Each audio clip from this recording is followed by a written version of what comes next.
Nagkalat nga lang pala guys dito sa gilid ng palaisdaan yung mga malalaking sugpong alaga namin. Kaya eto guys, naisipan naming hulihin sila at syempre food tripin na rin. Napakasarap pa naman guys ng sinampalukang sugpo. Tapos dito kayo magpo-food trip sa palaisdaan. Grabe naman guys yung food trip namin dito, kaya samahan nyo kami. So what's up mga kanapadaan lang. So ngayong gabi nga guys ay nandito nga pala kami sa munting kubo, sa munting palaisdaan namin. Dahil dito nga pala guys kami ulit maghahapunan. Maaga na rin nga pala guys kami dito nagsaing para pag nakahuli kami ng ulam ay diretso food trip na kaagad. At nagpasigarin nga pala guys kami ng apoy dito para matabo yung 1 milyon na lamok. Sumayok na guys. Sweet, manghuli na sugpo. Po, tayo ay trip.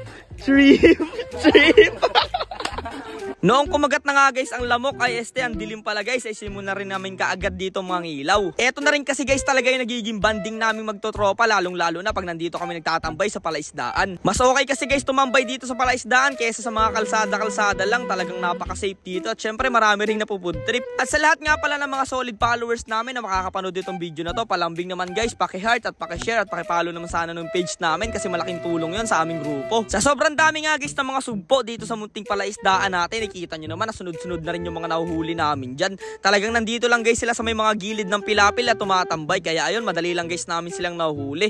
Nakakatuwa nga lang guys dahil kahit papano ay napakalalaki at mga jumbo na talaga yung mga inalagaan natin dito mga sugpo. Dati guys napakaliliit lang yung mga yan. Eto talaga guys yung patunay na pag may tinanim ay may aanihin at pag may tiyaga ay meron ka talagang nilaga. Grabe, talagang totoo pala yung kasabihan na ganun. Tunay talaga guys yung kasabihan na pag nandito ka sa probinsya ay tamad na lang talaga yung mga pwedeng magutom. Sobrang laki guys ng pagkakaiba ng buhay sa syudad at sa buhay sa probinsya. Oo, sa syudad guys nandun ng lahat ng luho, lahat ng layo o parati kahit ano man yan, pero dito pa rin sa probinsya mararamdaman mo yung tunay na kapayapaan na sinasabi. Pero syempre kailangan mo talaga makipagsapalaran sa syudad kung sa maraming tao at maraming oportunidad para sa mga mahal mong pamilya. Sa buhay natin guys napakarami talagang dumadating na mga pagsubok at problema, pero pag iisipin mo ay napakabuti talaga ni Lord sa buhay mo. Yung gigising ka pa lang guys sa umaga ay napakalaking blessing na nun kahit wala kang matanggap na pera. Pero bago ang lahat guys, bumalik muna tayo dito sa panghuhuli namin ng sugpo dahil nalilimutan na natin na nanguhuli nga pala kami ng sugpo dito. Napakasarap pa naman guys nito. Sobrang saglit nga lang guys kami lumibot dito sa may munting palaisdaan namin. Nakarami ka agad kami guys dito ng mga sugpo na nahuli. Tingnan nyo naman guys,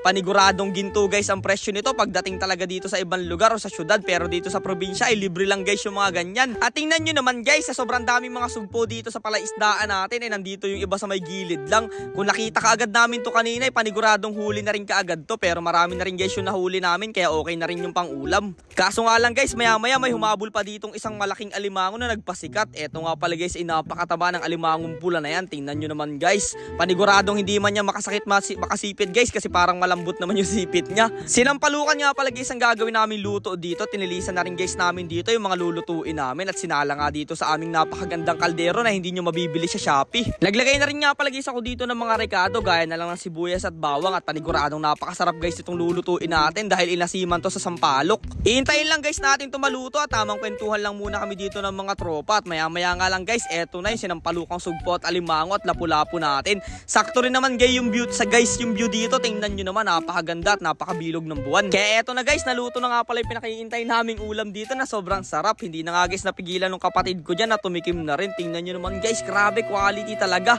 At hindi lang yun, tingnan nyo naman tong napakatabang alimango na punong-puno talaga ng aligay yung loob ng katawan. Kaya ayun guys, samahan nyo muna kaming pumood trip dito sa munting palaisdaan. Napaka-relax dito guys at solid yung food trip na nangyari.